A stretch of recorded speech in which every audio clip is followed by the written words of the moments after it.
नमस्कार, मी पंजाब डक. आज आहे 31 मार्च 2026. मी म्हटलं होतं ना 30 तारखेला राज्यामध्ये प्रत्येक जिल्ह्यात वादळी वाऱ्यासह पाऊस पडणार.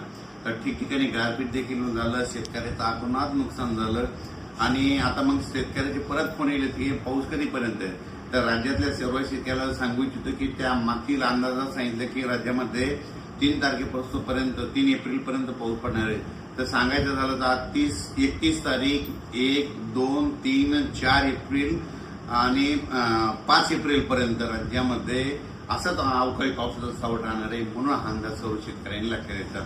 मग सांगायचं झालं तर आज देखील म्हणजे आज 31 मार्चला देखील आज देखील मराठवाड्यामध्ये विदर्भामध्ये आज देखील पाऊस पडणार आहे. तिकडे उत्तर महाराष्ट्राकडे देखील असणार आहे. म्हणून हा अंदाज लक्षात घ्यायचा. त्याच्यानंतर आणखी खरा जास्त पाऊस तुम्हाला एक सांगू इच्छितो.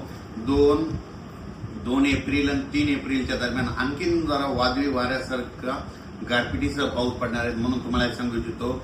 नंदुरबार जिल्हा झालं, धुळे जिल्हा झालं, नाशिक जिल्हा झालं, मुंबई, ठाणे, त्याच्यानंतर इगतपुरी, नाशिक, त्याच्यानंतर अहिल्यानगर, त्याच्यानंतर जालना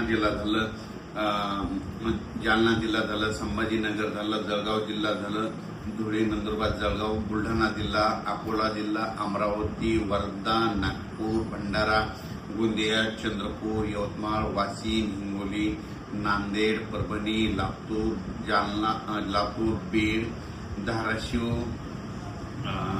त्याच्यानंतर जालना, त्याच्यानंतर अकोला, अमरावती ह्या पट्ट्यात आणि त्याच्यानंतर इकडं साताऱ्यापासून म्हणजे कोल्हापूर, सातारा तसेच पुणे ते तसा पट्टा संगमनेर, अहिल्यानगर, जळगावपर्यंत चांगल्या स्वरूपाचा पाऊस पडणार आहे. काही ठिकाणी खूप गारपीट पाहायला भेटणार आहे. गारपीट देखील होणार आहे. म्हणून ज्यांचं कांदा असेल, गहू असेल त्यांनी काळजी करून घ्यावी. या पावसामध्ये विजेचं प्रमाण जास्त आहे. म्हणून शेतकऱ्यांनी झाडाखाली थांबू नये. आपली पाळीव प्राणी पशुधन झाडाखाली बांधू नये. म्हणून हे देखील सर्व लक्षात येतं.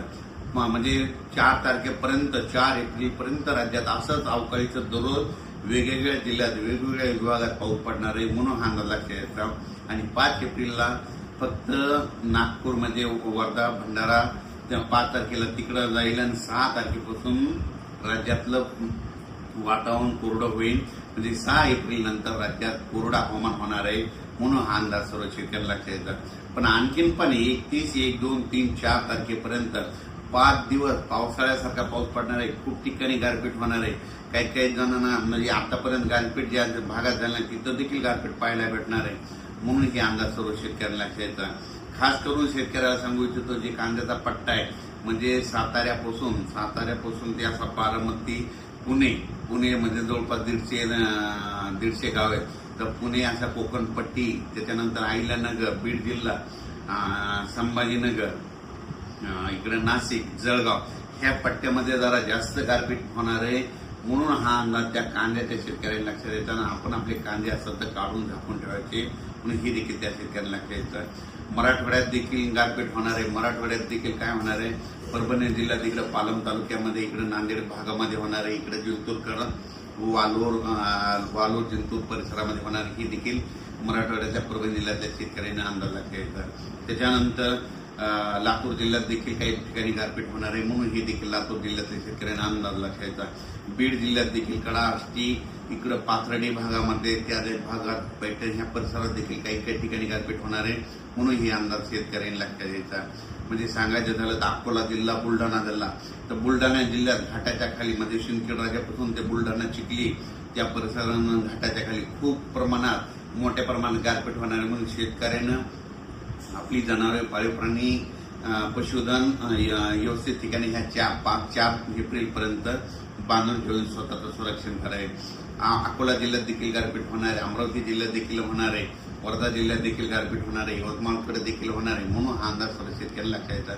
म्हणजे सांगायचं झालं तर 4 एप्रिलपर्यंत दररोज वेगवेगळ्या भागात 1 दिवस आड पाऊस पडणार आहे. म्हणून हा अंदाज लक्षात यायचा. आणि या पावसामध्ये विजेचं प्रमाण जास्त असल्यामुळे हे देखील लक्षात यायचं. म्हणून हे देखील लक्षात यायचं. अचानक जर वातावरण बदल झालं तर लगेच एक उद्या मेसेज दिला जाईल. धन्यवाद.